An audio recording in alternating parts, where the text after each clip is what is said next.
it wasn't often we had Sunday school teachers who were men. We were used to our moms mostly. Sharon, Tracy, my mom's here, Melody. So when Jeff came, it was rather unexpected. I guess he was young. It's hard to know age. Age is so challenging, right? Especially when you're a kid. Adults are all old. But now I bet Jeff was somewhere in his early 30s, maybe even late 20s. He had blonde hair and a kind smile. There was a gentleness about him. Did I know he was gay? I don't know, I guess. I'm not sure. It was all kind of still new to me. I knew that Mary's dad was gay. He was very out about it. Their whole family was. Shout out to Mary and Ron and Virginia. Their presence helped shape our young church. But did I know initially that Jeff was gay? I don't know. To be honest, it really wasn't something that came up a whole lot in Sunday school. It wasn't always the subject at hand. But at some point, I obviously did know because Jeff was sick. And I remember one day he told us he had AIDS. Given that my father had just died of cancer, I was particularly sensitive to hearing somebody was ill. I was sure he would die. Boy, I hadn't wanted to be right. Hard to imagine someone so young, so kind, so caring, so gentle to die. It didn't happen immediately, but it happened way too fast. You've heard us talk about the importance of what it meant to become open and affirming when we did 33 years ago, back in 1991. A lot of people didn't realize then, and probably don't fully realize now, what the repercussions of that vote actually were. It meant that in the height of the AIDS crisis, when no churches were out about being open to gays and lesbians, except the very rare Metropolitan Community Church, but that's literally a gay church, and it didn't exist in Orange County at the time. So when we came out as an accepting and loving church, it meant that if one was brave enough to believe us, they could find a home here. And he came, and at that time it felt like it was by the dozens, and Jeff was one of those. I don't actually know if he was sick when he had arrived here. I would guess that he did come knowing he had HIV/AIDS, but it wasn't something that you could see.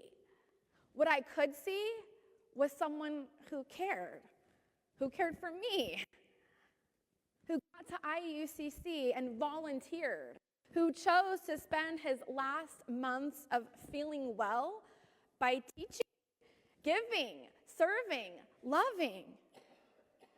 Here in this place, a new light is shining. Now is the darkness vanished away. See in this place our fears and our dreamings brought here to you in the light of this day. Something had changed here. There was a new light. Even as the darkness was closing in around Jeff, I would suppose, a new light shined in this place. It was him. It was all of those who found us, God in him, God in us, and we were all gathered in together with our fears. And yes, he likely had, I too, having just lived through my father's death. But here in this place, we could see our fears. We could face them. And our dreamings. Here we gave them to God in the light of our days. And even as we came from different places with very different journeys, we were gathered in. Gather us in, the lost and forsaken. Gather us in, the poor and the lame. Gather us in, and we shall awaken. We shall arise at the sound of our name. That's actually exactly how it happened. We were all gathered in from our lost places, too many forsaken by the people who loved them.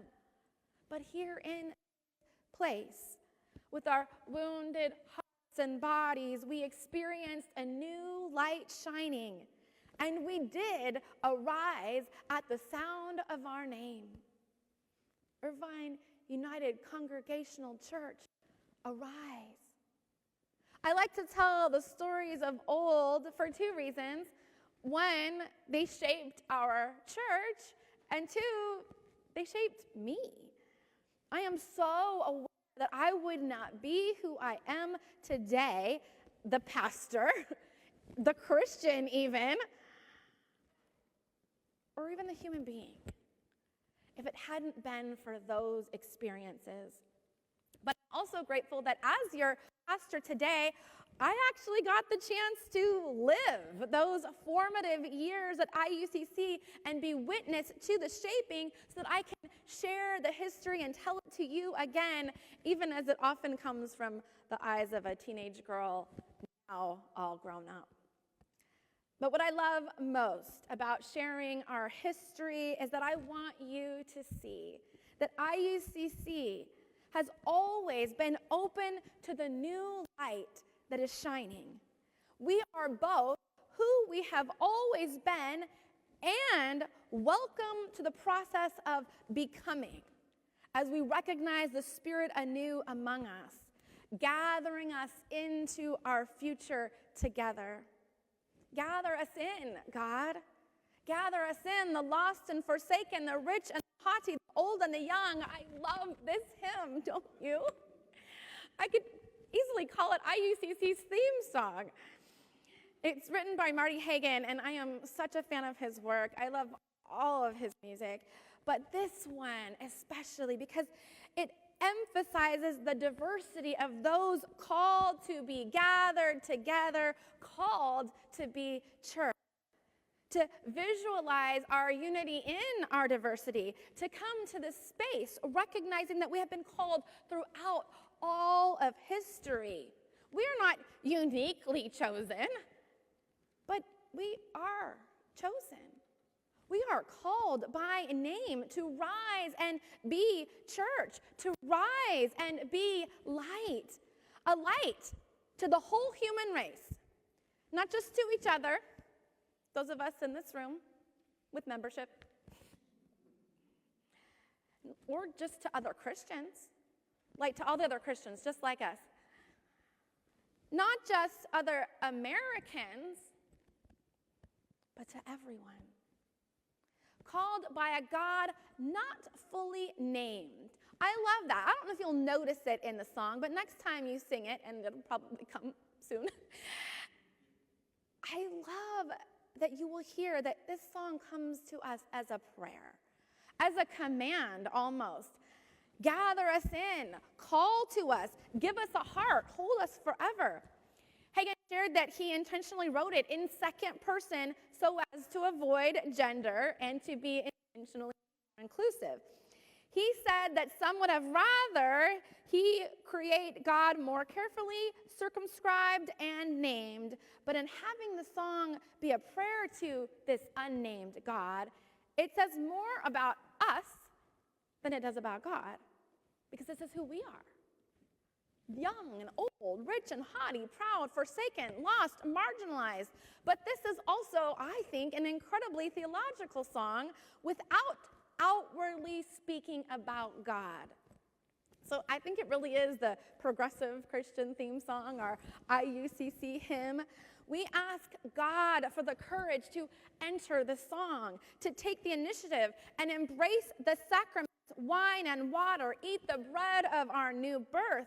Here we shall be called children of God, your sons and your daughters, called anew. Not just an ancient call, stale after thousands of years, but fresh, to be salt of the earth, echoing Jesus in Matthew. We are here to spice things up. Fed here so that we can go out and shape our lives to be holy. This hour of power. Our lives to be holy and our hearts to be true. Not only is this not a stale call, not a call in a confining dark building to be Christians only on Sunday morning, sectioned off away from the rest of our lives, irrelevant and unnecessary. It's not about some heaven light years away either. Like my favorite theological line. I love it. It's about now, this place. This is where the light is shining among us, here in this place. Now is the kingdom. Now is the day. I mean, how can you not get excited about that? Gather us in and hold us forever. Gather us in and make us your own. Gather us in, all peoples together. Fire of love in our flesh and our bones. Fire. Pentecostal flames. Can you hear it? Can you see it? Spirit on fire. Spirit of love. Not out there, in here. In our flesh and our bones, God, here and now. This is the kingdom, here in this place. This place, this space, this church, where we experience God, not solely or exclusively here, but here, where we're saved, to be gathered like a hen gathers her chicks, warm, safe, held, protected from the harsh world outside, and fed, energized, loved on, ready to shine when we head back out. That really is what makes this place so special to me, and I hope to you as well. Innate in this song is that continual call. Gather us in. We're not done. We're not done being gathered, you and me. We're still being gathered in. It's a process, but it's not just us, right? It can't end with us. God, we ask, gather us in. There is still a gathering. We know that there are so many who are still feeling lost and forsaken, so many abandoned by a version of Christianity that just doesn't work anymore. We are here to be part of the gathering. That's our job, because we have the fire of love in the flesh and in our bones. And so as we enter into this stewardship season together, we do so with this song in mind. Recognizing that at some level we have been singing this song throughout all of history, at least our IUCC history, gathered in to be part of a new light that is shining. So it's up to us to ensure that we keep being and doing church together. Here in this space, it is really up to us to invest in this place. The physical space, I get it, some of that's less exciting than the ministry that we do. You've heard us talk about the delayed maintenance that we need throughout our campus, and unfortunately, most of that is existing outside of our budget, but it's our responsibility to take care of it because we make space, and in this space, we allow for ministry to happen. So we have to ensure it has the opportunity to flourish. And in order for us to sing, we are the young and we are the old, we have to actually be intergenerational. And in this post-pandemic, post-Christian, 21st century world, that's really hard to do. This year, we got lucky enough to begin a relationship with Pastor Rachel Crawford, who helps to bridge our intergenerational ministry by serving as the head of this ministry with young people, which includes babies and kids and youth and young adults and their families. So actually, that's a lot of generations that's in one ministry with young people. And she works with Dustin, who you know produces our fresh word each week, and he focuses in. Now we've shifted him exclusively to look at our young adult ministry and our outreach. And you may have noticed that our postings got edgier and funnier lately. Church is about more than just maintaining the status quo. Sometimes it's shaking things up and making us think. It's a lot of times for us, right? It's about dreaming big, about imagining new possibilities for our church and for our world. It's about stepping out in faith, trusting that God will be with us, and committing ourselves to the work of building the beloved community. And this is why stewardship matters. Because the church, this beloved community that we are gathered into, this physical space, all of it happens because people care about it. People who cultivate the opportunities to build relationship and ensure that there is a place to be gathered into. Will it always be a building? No, I don't think so. Church is more than a building. The pandemic gave us our greatest reminder of that. In fact, it woke us up to a reality that we couldn't depend on what always was. We had to be intentional about being church without a building, doing church without sitting together like we do now. So sure, we're back to that, but we can't forget what we know about being bigger than this space. But we also know we have this site, and we do have to take care of it. And by using it, not just for ourselves, but for others, we can do a lot of good and serve a lot of different people. So, when you make your pledge for 2025, no, you're not just supporting the ministries of this next year. You are continuing the legacy, and you are investing into the future of IUCC. You are ensuring that this place is a place where all people can find a home, where justice is pursued, and where God's love is made real. You are securing a legacy that will impact generations to come.